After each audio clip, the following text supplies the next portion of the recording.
How's it? And welcome to the JustNow podcast. My name is Anton Taylor and we're coming to you from Pride Fighting Academy in Cape Town, South Africa. And my name's Jess Mouneimne, and very much like in life and with fighting, you can often have the highest highs and the lowest lows, and this podcast is here for it all. We're going to be talking about a wide range of topics. We're going to be going into yoga, talking about fighting, talking about sobriety, and a lot of the topics in between. But to start off, we want to just get to know our hosts, our podcast. So today I'm going to be having a little bit of a chat with Jess. We'd like to take a moment to acknowledge our sponsors. Iron Curtain Security is a software and hardware company that specializes in the supply, installation, and design of CCTV and early warning detection security. For more information, visit ironcurtainsecurity.co.za.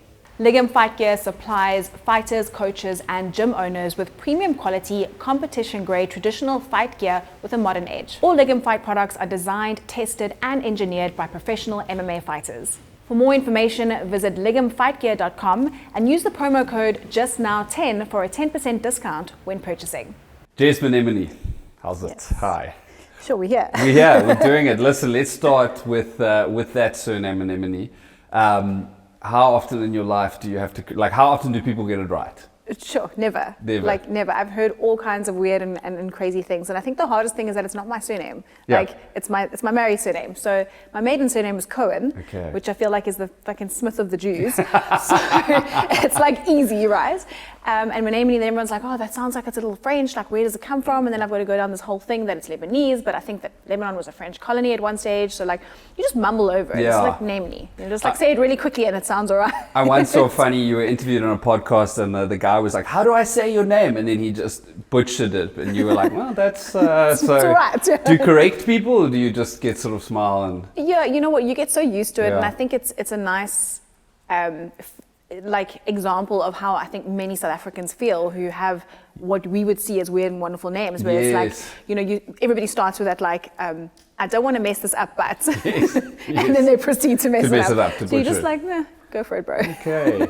All right. So say you were to you meet a stranger or maybe our audience, and I ask this because I know you do lots of different things. If you had to describe yourself to somebody and you're at a dinner table, what would you say? Shit. I think it's interesting because we had this conversation around how we're both lots of things and Yeah. how do you put that, because you want this 30-second elevator pitch Yeah. that you can sum up. And I spent a lot of time also stressing about what that looks like. And you mentioned to me previously that you don't know at what point you call yourself a fighter. And in my mind, when you were saying that, I had an answer because I started owning that when I turned pro. Yeah. Weirdly enough. Yeah. When I was an amateur, I couldn't own that I was a fighter. Yeah. The minute I was getting paid for it, it was Yeah. cool, now I'm this Yeah. thing. So I lead with, I'm a gym owner and professional fighter. Okay. And then I'm but I also teach Jiu Jitsu and I also teach yoga, and Yeah. then I go on this thing. But because I come from that marketing background, I've always looked at things in a Twitter bio format. Yes. Do you know what I mean? Yeah. So what's my 20 character or whatever kind of one-liner that I can say, and it's become harder and harder to over the years to kind of put it The into. more you build out, the more to try to summarize it. And how do people what is the response when you tell someone you're a fighter? That's an interesting one because I think my life is so busy now that I tend to not be in places that much where people don't know what fighting is. Yeah. And so the less you're in those spaces, the less you go to random people's weddings, Yes. the less you need to explain Yes. yourself. So people Yeah. kind of know, okay, that's Jess, she's the fighter. Yeah. But if they don't, then there's in a cage, and then you need to you really hit each other in the face. Yeah. I remember before my second pro fight, I was seeing a performance therapist for a while who wasn't in the fighting space at all, and they did not understand at all that this was actually full contact. It took a while for me to really you actually hit it, you actually go for each other, you actually hit each other in the face. It's what did you think we were doing? I don't understand. Yeah. So there is a lot of that, especially amongst women.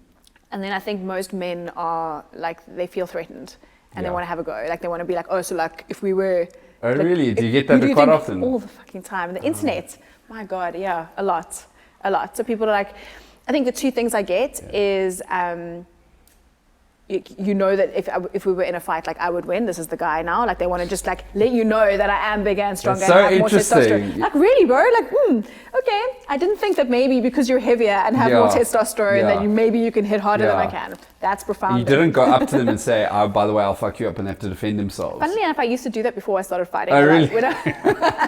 When I was still drinking, okay. I would be quite confrontational, drunk, and want to fight everyone. But it's this weird thing that happens after you start fighting, where you don't, like you said in your interview, you don't need to rev your engine at the robot. Same thing. Somehow I don't feel like I need to like go around picking fights anymore, because it's like Mike and I, my husband, we talk about this a lot as well. There's something refreshing about walking into a room with normal people.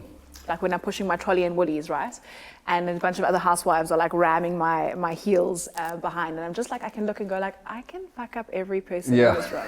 So I don't need to. There's just this level of like, I'm good. I think I've found that with fighters and people who, it's like anybody, I think in any profession, when they've like achieved a certain level, when they know within themselves, and certainly with fighters, it's like, they know, and they don't need to go and try and force themselves on others or put that.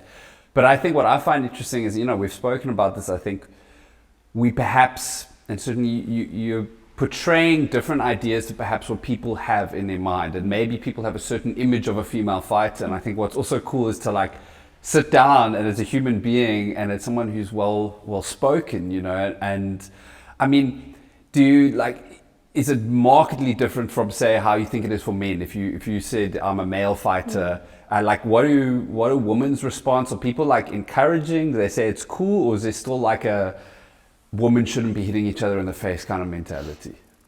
I think what I get amongst men the most is, but you're too pretty to be a fighter, which fucks me off because it's like, what does that even mean? Yeah. Like, what does that mean? Like, because, I don't think guys get that. Yeah. I don't think any guy's ever been going, oh, you're too pretty to be a fighter. I don't know. It's just like, it's like a dumb thing to say. Yeah.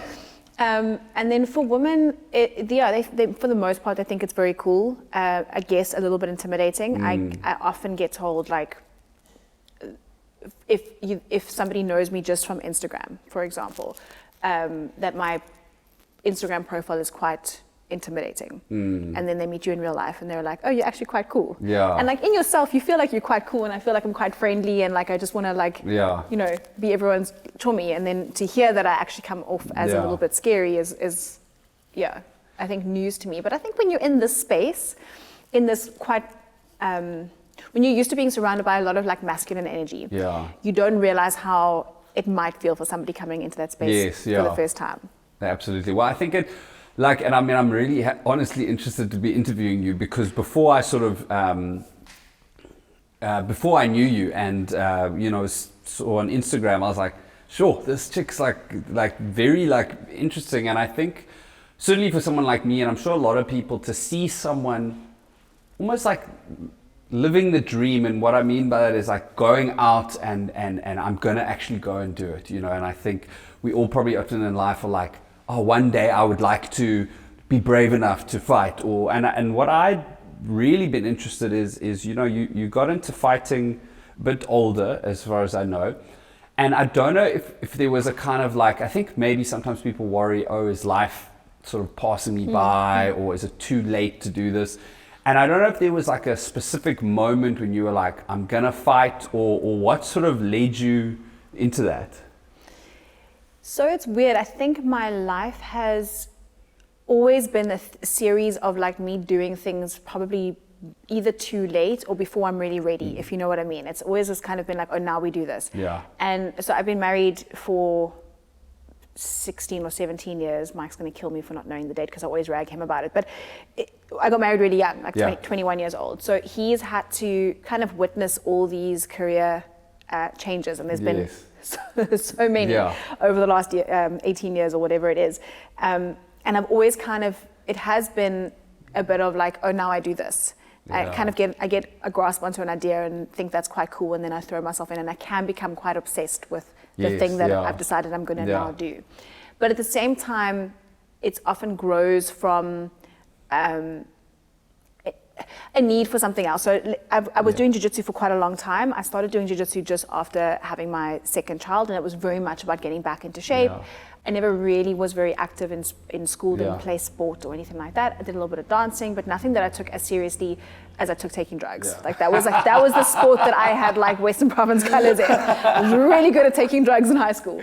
And then I got married at 21, had 2 babies quite soon after each other.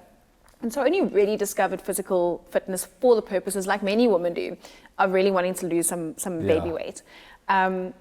And loved jiu-jitsu for 10 years and competed in a sport at that stage that wasn't very active for most women. So as you know, when you start as a white belt in jiu-jitsu, there might be more women, and then you grade to blue, suddenly the pool is less because so many women drop off. And then you go higher and higher, and there's suddenly no competition. So I think the interest in what next after jiu-jitsu started coming along because the pool of competition was getting thinner and thinner from a jiu-jitsu perspective. But then, wild story, I was actually at a Muay Thai event, and I was kind of challenged by another gym owner's wife to a fight. We were both having a couple of shots of tequila at the bar. This was before I quit drinking completely. And she was like, "Oh, we like the same weight." I think we were bitching because we're both quite light, and it's difficult to find women to compete against. And she was like, "Oh, we should like totally have an MMA fight."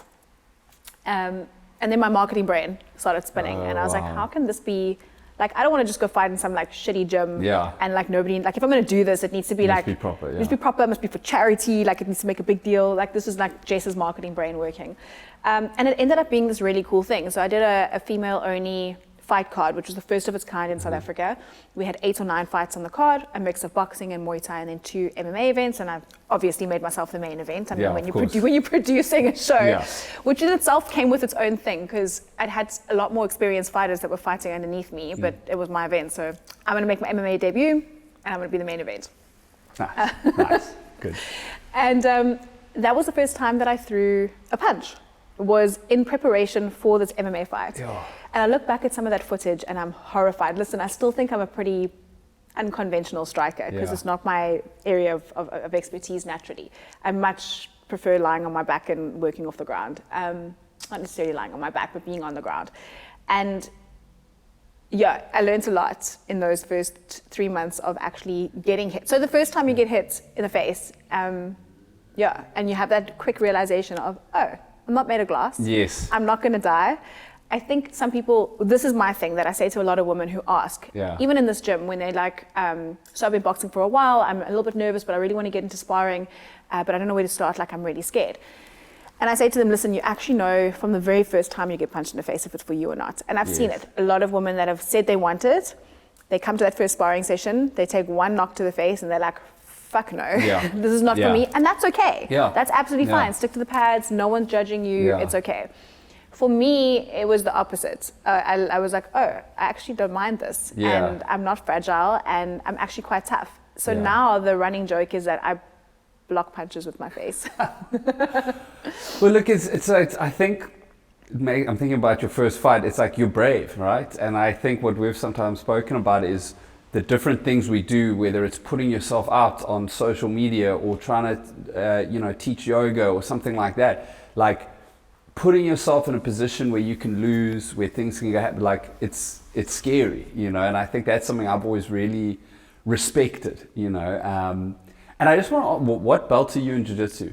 So purple belt with 4 stripes, which means that brown belt is like, around the corner. It's coming now, So I see that like jiu-jitsu is, I don't compete, I've had a lot of knee injuries, but people seem to like fucking like love it. And there is a really, like I feel a bit like sad not to be part of it, because at your gym here, there's like such a nice vibe with the jits people. Like if you were to summarize, like if you were to sell it to someone, Twitter buy or sell, like why is it that people love it so much? It's a really hard question, Anton. I think what's interesting about this space is that there is a lot of FOMO in an MMA gym where you have your strikers sitting on the one side kind of enjoying what they're doing and then looking over at the jits guys and being like, oh, that looks cool, like maybe one day. Or vice versa. I'll find if I'm on the jits mat and I kind of look over and there's a really cool class happening, then I feel this level of like FOMO of like, why am I not on that side? I think initially what drew me to jiu-jitsu is the idea of a smaller, weaker opponent can overcome an attack by a stronger, bigger opponent. So as a smaller person, I mean, when I started jiu-jitsu, I weighed 48 kilograms. Like, I was a skinny fat, so like, I had no muscle on me, but I was like a little person. And I've grown up my whole life as a little person. I don't feel like a little person now, but I grew up feeling very weak and incapable. Like, I can't open a pickle jar by myself. And that's when I sell strength training and jiu-jitsu to women, that's like my litmus test. Because I think every smaller woman has been in the kitchen and try to open a fucking peanut butter jar or a pickle jar and not been able to. And then be like, do I smash this thing with a knife? Do I go next door to the neighbor? Do I wait for my husband or my significant other to come home before I eat a fucking peanut butter sandwich? So something as small as that, as being able to open a peanut butter jar was like a big thing for me in terms of just getting stronger. A funny story, I actually had a private client come to the gym the other day with her jar of beetroot. Single woman, lives by herself, couldn't open this beetroot jar, so she didn't eat it with her supper, and then came here at 6 a.m. and got one of the guys to open the jar for her. See, it's like part of the community, right? Exactly. Even if you don't, But so this is where we talk about functional fitness or functional training, like that's function. So I think in a South African context for a female, the idea of self-defense, the idea of being able to overcome a bigger, stronger opponent is what it kind of initially drew me to jiu-jitsu. And then I think it's my sucker for an abusive relationship that kept me there. Because you suck for a long time, and I think nobody quite sucked as much as I did in the beginning. Like, I was a white belt for 7 years, which normally it's about 2 years that you're like, I sucked. And I think why I'm so passionate about teaching beginners now is because I didn't have a coach that was patient with my suckiness. And I love to see beginners grow, and they start a little bit retarded, and then they, you know, within 2-3 weeks, they were already being able to do small movements that seemed very overwhelming in the beginning. I don't know if I answered your question. No, well, but I'm just thinking, that's pretty like, much it. What a fucking cool story of like perseverance, and that it's just like, you know, I think in today's world, like, we want immediate gratification and rewards, and to have faith that you got to just practice. And I think from an outsider's perspective of JITS, it seems like it really is about just sticking with it. It's not, I don't know if it's as much as like you have natural talent, like, you know, some strikers are just really good fucking boxers. There'll be guys who walk in the gym and I'm like, bro, I've been doing this for years, but you're like, you just got it. Yeah.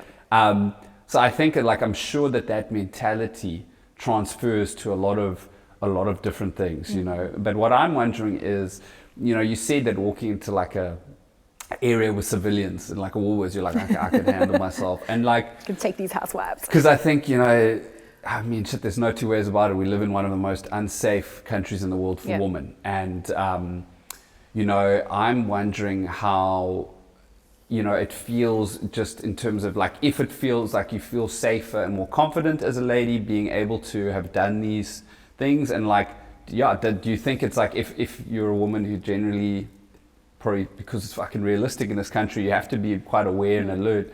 How's it like shifted that for you? In a massive way. It's something that I speak about quite a lot. So I'm very passionate about women's self-defense, and I teach it quite a lot. But I had a woman actually ask me in the changing room the other day, like, Jess, what do I do now that I do all this training? Like, what do I do if somebody attacks me? And it's like a very like, how long is a piece of string kind of question. So I was like, well, you know, what kind of attack are we talking about here? Like, are we is this person stealing a phone, or are they trying to rape me and like take me? Because those are two, you know, I'm very much of the opinion, like, if you want my phone, take it, bro. Like, I can get another one. But if you're trying to take me to go be somebody's sex slave, like, I'm going to put up a bit of a fight. I think there's actually studies on this, that if you have done some kind of self-defense course, your situational awareness and your hard targetness, it like gets more. So you're actually less likely to be a victim than if you haven't done some kind of self-defense training, which is so interesting, because we have this opinion that like, I can fight, so now I'm just going to go and like defend myself. But there's something that happens either on a soft skill level that, I don't know, it just puts off some kind of aura to, I guess the average criminal on the streets who's wanting to steal a phone or something like that, he doesn't really want to get violent. Like, he's looking for an easy target. He's wanting you to be face down in your phone, not paying attention. He just wants to snatch and run. He doesn't really want to have to fight you. But if you're going to put up a fight, cool. So if you're walking down the street with an air of confidence about you, where you're making eye contact, You're not hiding in the social Vaseline that is a phone. Yes. And I think for women, that's a big thing, is we tend to walk in the street knowing that we are going to get catcalled 5 times before we get to the supermarket or while we cross the street. Yeah. Someone's going to wolf whistle at us. There's going to be a level of harassment from somebody on the side of the street. So you walk knowing that. And that's why we tend to, as women, keep something in front of us. So I'm going to just pretend you're going to harass me, and I'm going to pretend that I'm reading this message that I'm so into that I can't actually hear you. And somehow it makes me feel a little bit better about the harassment. But in that, what you're doing is you're not aware of what's happening around you. Yeah. So when I put my phone away and actually walk down the street, like, I see you, motherfucker. Yeah. It's very interesting how quickly the eyes actually, the cat calls go away, the eyes move from you to somebody else, because that potential criminal is thinking, fuck, she's a hard target. I need somebody that's not her, you know? Yeah. And I think when you're walking around, you just want somebody to think, not her today. Let me find somebody else, which is a sad way to look at it. Yeah. But this is the nature of the... So that's your average petty crime. Yeah. In terms of like, you know, being attacked or stolen, being a potential victim of a violent crime. Unfortunately, and this is what I say to my self-defense ladies all the time, is I can teach you to keep yourself safe against one untrained attacker. As in, I'm at a bar, we go home together and I decide I don't want this anymore. I can, and you decide you do. That's one situation. Yeah. Unfortunately, in this country, we don't play like that. So I can't teach you how to deal with weapons and multiple attackers, and that's the kind of world that we live in. I think I'm very passionate about teaching women self-defense, but I think a lot of self-defense courses impart too much confidence. Yeah. And often women leave going like, oh, I can take on anyone now because and the reality is you can't. Yeah, sure. Well then, I mean, okay, from that sort of aspect to actually being the woman in the arena, like having your last fight was for the EFC like title, which is the pinnacle of mixed martial arts, perhaps even fighting on the continent, So okay, so I've had some amateur boxing matches, so already I'm sort of like, okay, I'm not sure what it's like to be a pro fighter you're going up to Johannesburg. And I'm always, what I find really interesting about the opportunity to talk to you is like often fighters, I feel like I've realized that fighters just get good about lying. So like they'll be like, oh, I'm not nervous. And the more I get to know guys, and particularly at a gym like this where people are very open, they're like, nah, bro, I get nervous. And so I'm like really interested in like, A, the physical journey, but B, the emotional journey of fighting in the highest platform that's available within the continent. What's it like? It's been wild. This last year has been it's been completely crazy. And I think I never thought when I got into MMA fighting that's where it was going to end up. It was really just this like, so far I didn't even think it was a possibility. Yeah. It wasn't on my list of things to even get to. The initial amateur fight was very much like, oh, let me just do this bucket list thing. It's for charity, which is great because then if you lose, I just raise some money for charity. It takes that whole stress off. And then you taste that win. And I was like, I think I said in my post-fight interview, like, fuck, that's the most fun you can have. And I think it was over in 2 minutes or 3 minutes. Like, that's the most fun you can have in 3 minutes. Like, better than sex, like, better than drugs, fucking amazing. And so then, one fight became, I think, 5 or 6. And then we ran out of amateurs to fight. Again, it's a small pool, just like with Jiu Jitsu. And in my weight category, especially fighting at 52 kgs, it's even smaller. Yeah. So suddenly I'm going up for EFCs with all the other guys fighting, and I'm thinking like, fuck, I think I can hang with these guys, and how cool would it be to actually get paid for this? And it might not be a lot of money, but it's a cool thing. Yeah. Again, just a bucket list thing. Yeah. First 2 fights go exactly like they're meant to go, and I'm like, okay. And then the confidence that you get from a win like that, and suddenly you feel like, fuck, I can do anything. Now people are going like, oh, maybe UFC one day, and I'm like, listen guys, like I'm 36 years old, 37 years old, I'm realistic. Like I know I started this late in life, but like we're not going to the UFC. I think that's really helped me on this, is being quite realistic about what the possibilities are. I think a lot of without offending anybody, mediocre fighters over imagine kind of what the possibilities are. So like the reality is you're 35 years old, 36 years old, you're not going to the UFC. Like they're looking for Cameron Simons right now. Yeah. You know, you need to be in your early 20s fighting your whole life. Like that's what the UFC wants. But still, getting that EFC contract and being able to do this professionally was 2022 was a fucking awesome year. It was great. Lots of cool stuff happened. I think I've always risen well to the higher the stakes are. So people ask me about like a big crowd and the bright lights, TV. I actually think I do better than when it's a shitty gym event, in someone's backyard. Because the stakes are somehow lower. It just kind of feels like sparring.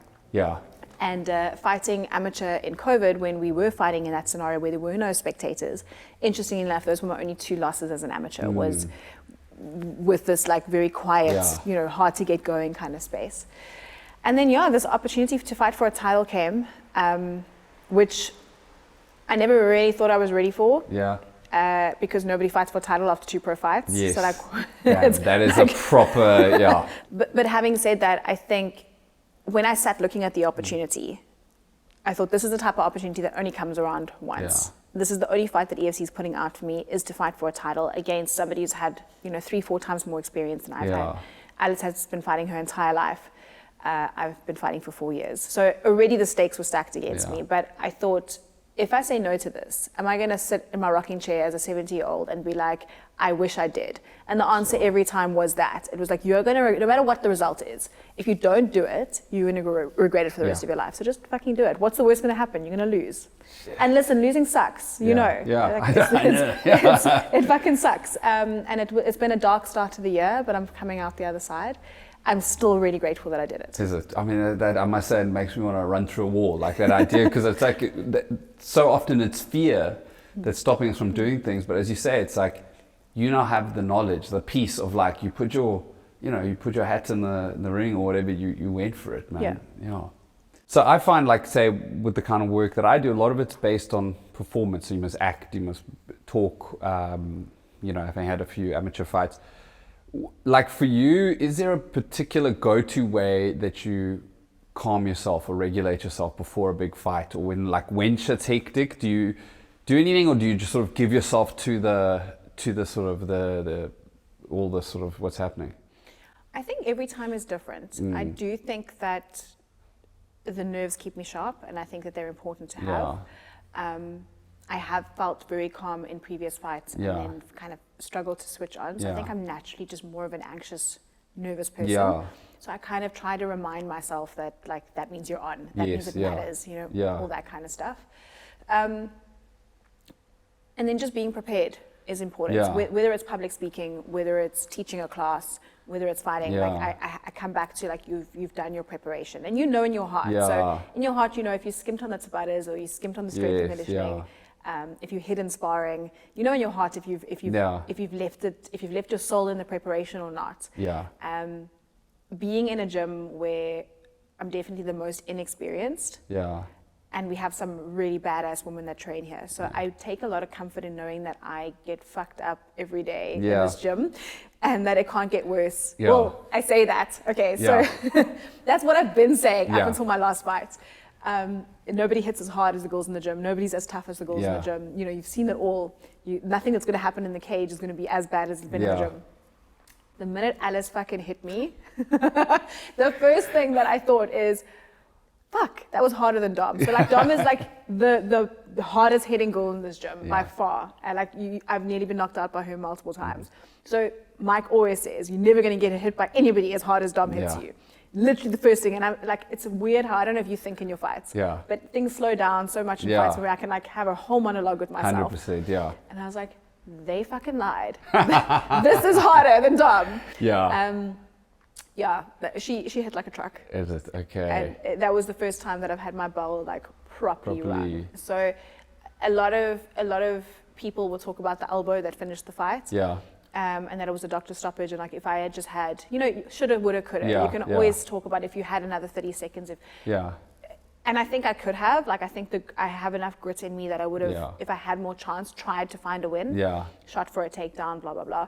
But I was outmatched on the feet, 100%. And like, I heard the bells of the end of time ringing, and it was real. And I'm glad I've had that experience because a lot all of my other fights leading up to that, I took no damage. Like I would walk away from all my fights with maybe like a little bruise on my thigh or something. So to come out after a war like that, it changes you. Yeah. Well, I guess like I think a lot of these things, it's like they reveal to you things about yourself, and you now know, you know, that things can get fucking hectic, but you know in yourself that like, because you know you didn't quit. You know you got hit and stuff, but you didn't tap. You know, and I think that's, as much as a win can bring one a sense of, you know, it's great, but to know these deeper truths about yourself, I think they can really apply to other aspects of life. And you know, it's interesting because your husband Mike he's a really larger than life character. You know, he's within the gym, like his energy really flows. But I mean, he's your colleague, your co-owner, he's your husband, and he's your coach. You know, so I'm wondering, like, what's it like, and do you have separate kind of almost hats that you wear when he's like, can he shout at you to say, hey, keep your hands up, but then when you're at home you're like, hey, make sure that you've put the toilet seat down, or It's definitely a muscle that we've had to work over time.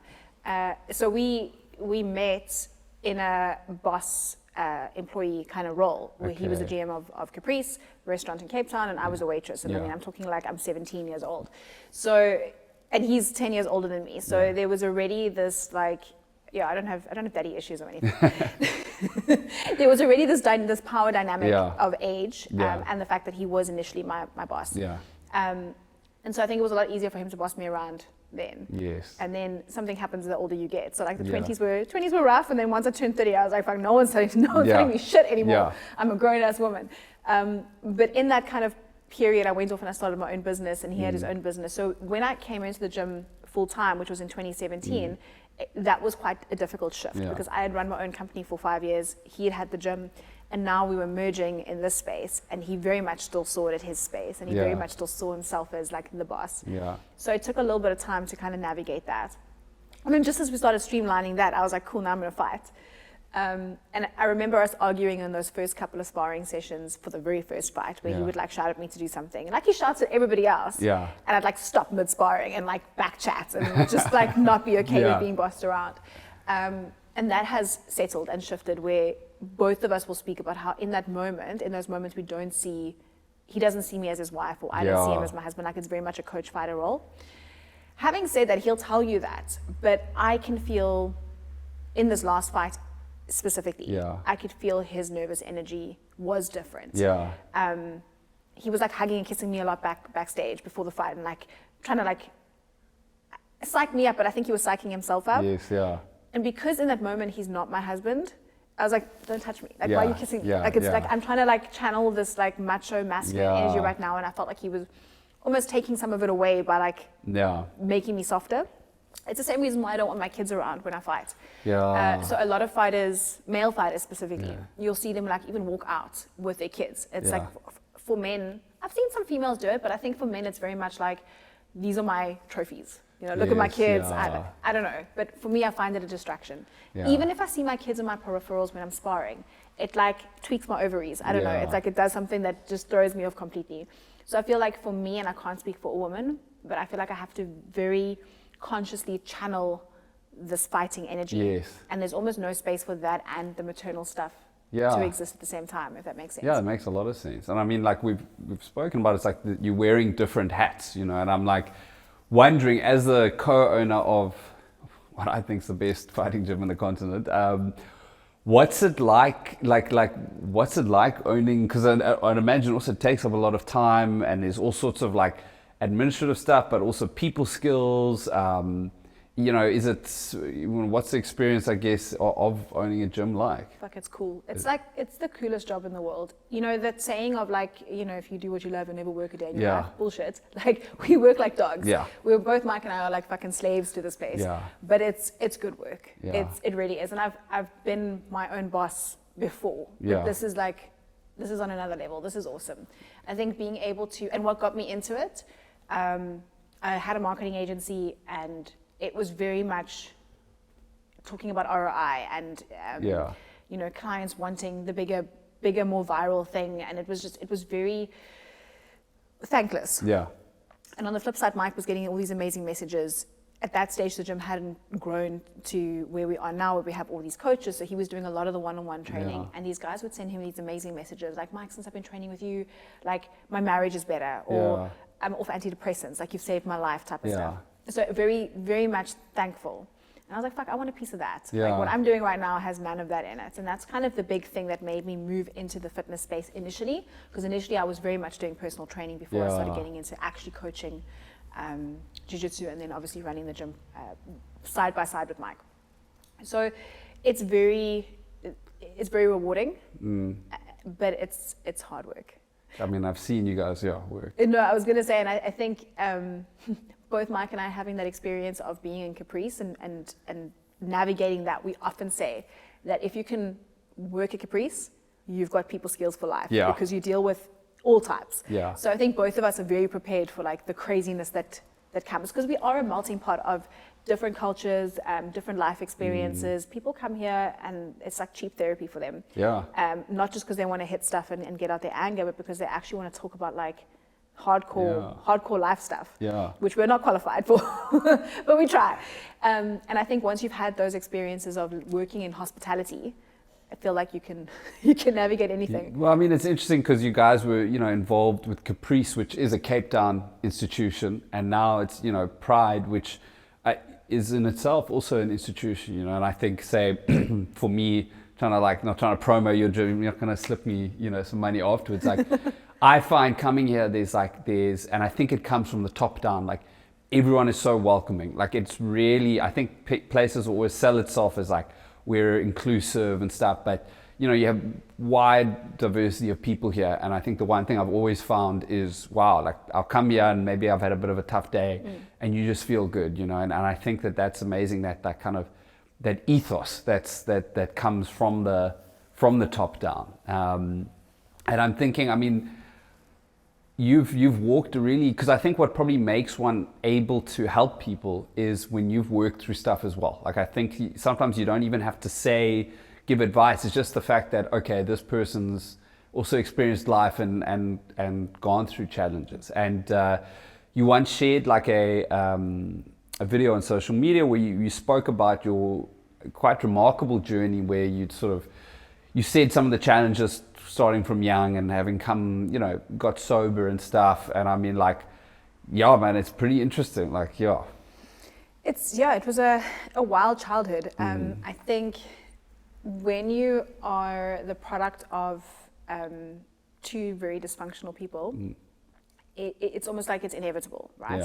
So my mom is bipolar and has only been medicated like in my adult life. So she had some really crazy manic episodes growing up, like just doing crazy shit and like getting arrested a lot for like indecent exposure and just like being a menace in public, just like crazy stuff. My dad is a recovering drug addict and also only got clean in my adult years. So he was always in trouble with the law, always getting arrested, always getting fired from jobs, stealing. Like, it was rough. And they were only married for like 3 years, and so there was like a lot of bouncing around between two dysfunctional households. And I was left alone a lot.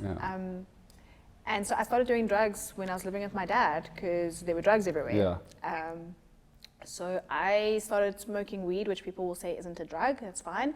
I started smoking weed when I was in grade 5, which, drug or no drug, like, it's fucking young to be smoking weed. And it just kind of grew from there. By the time I got to grade 8, I was doing meth. And I'm quite surprised that I even matriculated, to be honest. Granted, I went to a pretty shitty public school, so the standards were quite low.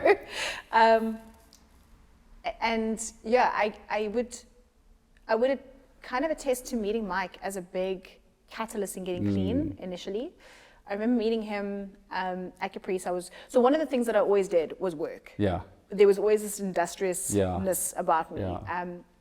At that stage, I was working because I needed to buy my drugs. I'd seen what happens when you don't have money to buy your drugs. With my dad, you end up in jail. Cool, I need money to buy my own drugs. Fine. So I'd always bartended and waited, etc. So I was working at Caprice, met Mike, and I think what stood out for me the minute I met him was his character.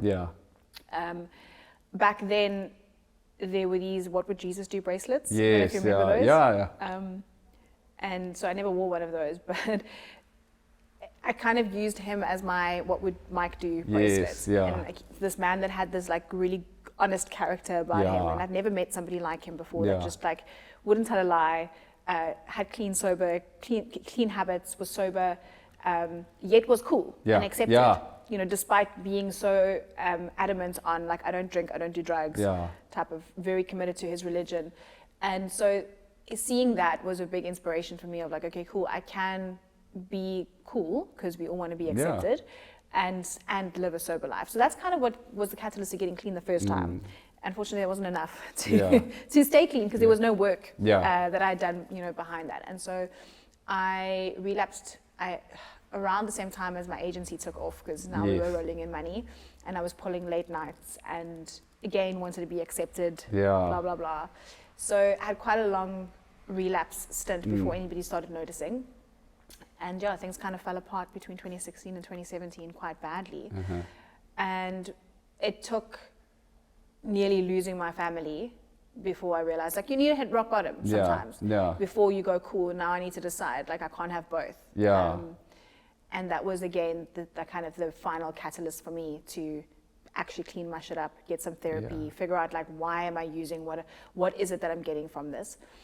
And when I did that, fighting kind of came very soon after that. And I think it was just a channel for an addictive personality, because if you want to be good at fighting, you got to fucking do it all day, every day. So there's no room for feeling hungover, feeling like shit, etc. But also a way to kind of deal with anger management and an emotional outlet. And so when you're trying to discontinue, say, drugs and you know, do you get, like, would you find yourself craving the drug, or is it more like you felt a certain way emotionally and you realized that you would use substances to moderate your emotional state? I think I would, when I was less aware, I would speak about craving, but you know, and I don't do much NA these days, but in NA, you know, you speak about people and places, something like that, where definitely if I was in a setting, so initially when I got clean, very much if I was in a bar type setting and people were drinking around me, it's easier to want to, you know, to want to go do what they're doing. Now I can be in those spaces and feel nothing, and I'm quite cool. But it definitely initially it was difficult to deal with cravings being in the same setting. But what I've learned over the years is that it was very much an inability to deal with my emotions correctly. So I've learned through, I guess, watching role models, parents, whatever, that how we deal when we've had a bad day is we have a drink, you know, we have a line of Coke, whatever the case is. I think when I got into cocaine specifically, which was in my like kind of later part of high school, particularly it was because I was a lightweight with alcohol. So I would be on the jewel with friends, get drunk very quickly, start a fight, pass out by 9 o'clock. That was my night, you know. And then I did my first line of cocaine, and I was like, "Fuck, this is cool. I can talk all night. I can party all night. I'm like, I can drink with everybody." I've always been very competitive. So whether it comes to drinking, doing drugs, I kind of want to show you that I can do the most. I can win. And cocaine was great for like letting me win at drinking and partying. So I've learned over the years that it's definitely got a lot to do with feeling accepted by the crowd that you're with, because getting sober initially was very much like, who's gonna want to hang out with me now that I want to have coffee on a Friday night instead of, you know, going on the jewel. And then just learning how to channel your bad day in a more healthy and productive way. Well, I mean, children of alcoholics or people with addiction, it's already pretty tough. You know, often there's a high incidence of turning to substances. And I mean, I just want to say, like, because, you know, some people, it's really hard to go a week or a few days without substances, you know, and I think it's like, it's a proper achievement, you know, especially with some of those harder substances, but with anything, you know, and I hope it's something you like, fucking sits in your kind of that awareness and that pride, man. And then I'm wondering how then yoga, like how you came into your life, because it's like, and I think it's probably forms the basis of this podcast, where there's certainly from the outset, the hardness of fighting and then the softness of yoga. I think yoga for me has always been a healing space or healing calling. So I'd used it in and out of of my addiction as some quiet time, grasping for something, I guess, that was a level of spirituality that came from a place of non-judgment, because I think religion can sometimes come with this idea of shame around substance. Whatever. So my mom is Christian, my dad's Jewish, and then I converted, became Muslim when Mike and I got married. So like a lot of standard religion, but all of it tended to lack a little bit of spirituality. So kind of initial draws to yoga was around that. And when I got clean for the second time, it's just Instagram ads were like, yoga teacher training, you need to do this. And without having too much around, I think it came at a time when I was also wondering what my role in this space would be. So I can't be a boxing coach because I can't box for shit. And at that stage, there was only men that were taking classes here. So like, as a female, what is my role in this very masculine space? This is now 6 years ago. And my answer was yoga. Like, guys need to stretch, I can bring yoga to them. It's what like a female can do in this space. Obviously my role has grown tremendously since then. But that's kind of where the journey towards teacher training came. But I think what I've learned since then, it was very much just a month of healing for me. I got to just deal with kind of why I do things without it being the basis of what was being taught. It was just an opportunity, and so much of yoga is, right? An opportunity to sit with yourself. Which I hadn't. And it's how fucking hard is that sometimes, right? Like it's, I don't know about you, but beginning of a yoga class, sometimes I'm like, oh gosh, okay, we're gonna be with myself now. But with a lot of benefit comes from it. I think, and maybe you do the same, is I tend to, as humans, but myself specifically, I fill my day up. And I measure my self-worth by productivity a lot. So it's like, how much did I achieve today? How many things have I put into a day? So that finding time to sit and, for me, even in getting sober, I didn't dwell on, I'm going to be sober. I didn't even like the idea of sitting in NA and talking about my feelings then, because I felt like it wasn't productive. Like, we're just going to sit here and moan about like why we felt like using today. Like, it doesn't help. So I found just keeping myself busy and on the go was a really good way to distract from what was really going on. So it was a lot of painfulness that came from yoga teacher training, because there was a lot of sitting with yourself. But when I came out of that with, God, it sounds like I freaking reached nirvana, but there was definitely a sense of healing that came from that without me intending for it to be that way. And then coming back into the gym with that yoga teacher training plan, or with the yoga teacher plan, I think I assumed that it was too feminine for the space and nobody would want it. And I don't look like your average yoga teacher because I can't pretzel my body, etc. And since then, I mean, it's been 5 years now. It's been so cool. Initially, I wanted to teach at a million different studios because I wanted to be that yoga teacher. And what I love right now is that I'm able just to bring a little bit of space to guys who would normally not even consider yoga. They assume that it's not for them. And even if it is just a stretch, even if you're not able to sit with yourself and, navigate your third eye, that's okay. Like, you've just created a little bit of space in your hamstrings, and I'm happy that I could help with that. I mean, well, I think it's funny, we've spoken about almost different types of victory. Like, you've won in an actual fight where it's like there's a winner and loser. You've got sober, you've had a successful marriage with a wonderful guy, you've got children, you've also found a way to introduce yoga into the space, into different people's lives. And like, when you think of like your biggest triumphs in life, like, is there something that like comes to mind, or is it like, do you sort of not really have any sort of things, or I think there's a lot. And sometimes it's cool to sit back and really, think about them. But I think what comes for me is, I always thought of myself as like a fighter in life. Like, I've been fighting my whole life just to survive. And I finally feel like this chapter's thrive. So coming from that space of survival into thriving. And it's not that it's the end. I mean, we spoke about this earlier, in one of your episodes, but it's you don't want to reach the end of it where it's like now I've reached end of thrives chapter. But it's just just healthiness. And when did you hit that thrive? When did it feel like you were hitting it? I would say a lot of it has coincided with fighting. Because there's something about, so I'd say the last 3-4 years of really taking fighting seriously, because there's something so raw and unfiltered about it, where and I say this a lot on Instagram, but we are living a filtered life where a lot of it is fake. Yeah. You know, you can go onto Instagram and it looks like my life is roses and I'm just this badass that's like so confident. But like you sit with yourself and look in the mirror and feel like a doers a lot of the time. And fighting really allowed me to take that mask off, and I was really scared about that in the beginning. Worried what people would think, feeling like an imposter. There was a lot about feeling like an imposter walking into the space for the first time. Like, now I'm the owner of a gym, but I can't fight. I think fighting kind of took that veil off for me. And once I liberated myself, it sounds very wishy-washy, but it's scary in the beginning. And once I took that off, I was like, fuck, actually, this is cool. It's just cool to be you and be like happy with like who you are. And I think I spent a lot of time worrying a lot about what people thought, and that kept me back from taking risks and trying things. And once you do it the first time and you realize that even if you fail, like the world doesn't end, then it's like, then it gives you the hope, the confidence to try more things and take more risks, because you know that like the worst that could possibly happen in your mind initially happened, and you were fine.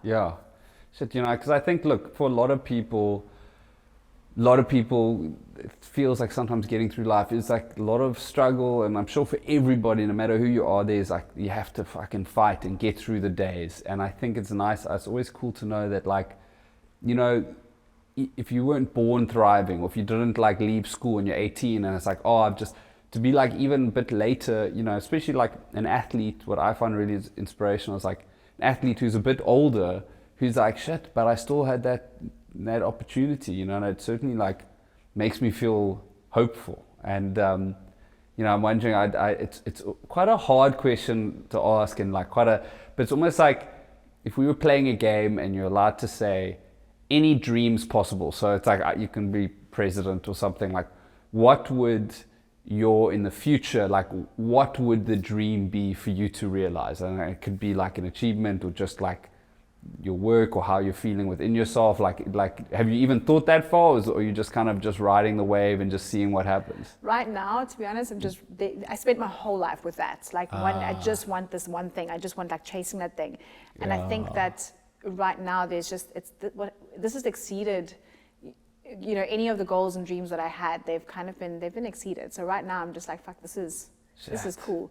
I think our goal eventually as a partnership in the gym is to build something that can be sustainable on its own, so that we can take a fucking holiday. I think that would be quite cool, because we haven't had one of those for a while. Like, I think the last time we went overseas was like 2018 or something. Because it's full on, and to keep this going is a lot. So if I were to have one wish right now, it would be that. But in terms of life achievements, like I'm pretty content, which is scary, because I don't think you should ever reach the end and be like, no, but at the same time, I think that's maybe one of the most ultimate triumphs, where you can enjoy the journey, right? Because we're always saying, you know, it's not about the destination. Can you be focused on enjoying the process? But being able to do that is incredibly hard. And like, certainly for me, I find it's that old trap, oh, if I could just do this, or one day, you know, I'm even asking questions about it, you know, instead of just being like, the dream is to just fucking carry on what you're doing and be present for it. It's certainly a new thing for me. I think that for the longest time I was chasing what the next high is.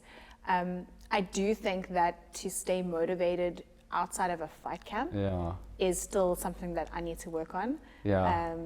Because there is something that's very consuming about a fight camp, when you just live, eat, breathe the fight that's in front of you, and outside of that you can feel a little bit like uncomfortable. So for a lot of fighters, as long as there's this goal, even if it's, you know, in 6 months time or 3 months time or the end of the year, it gives you something to work towards. So I do think that small goals are important, whatever they are in your life. But when you can enjoy the process completely, I think that then you've reached a pretty cool place. Sure. And I mean, well, maybe you've already said it, but as like someone who's, you know, fought in different arenas and these different successes, like if you were like speaking to a kid or like a younger yourself, and you have to give them like, you know, again, Twitter bio, elevator, bit of advice, is there anything else that like you think you have it like that you would summarize, that translates like something you can take from, because you've spoken about, you know, not letting fear limit what you want to do, but I mean, is there anything else you would like say to people? I think telling people that, you know, not letting fear limit you is an impossible thing to really grasp until you've tried it, because it's always going to be that ultimately that limitation, worrying that the world is going to end if you fail, especially if you fail in public. So I would almost invite everyone to fail at least once, so that you can see the world doesn't end. And I know that I think there's a book like Fail Forward. If you're going to fail forward, or something like that. And like, fuck failing forward, whatever that means. Just fail. It's okay. Like, the first time you fail, you realize, like, okay, like, I'm not that important. The world didn't end. Life goes on. And so I think that's really cool. Well, I hope you found that as interesting as I did. I really enjoyed it. And, if you did like it, if you think that somebody else would enjoy it, please do share it on. We're trying to obviously grow our podcast. So like, share, and subscribe. And we'll keep on coming with the podcast.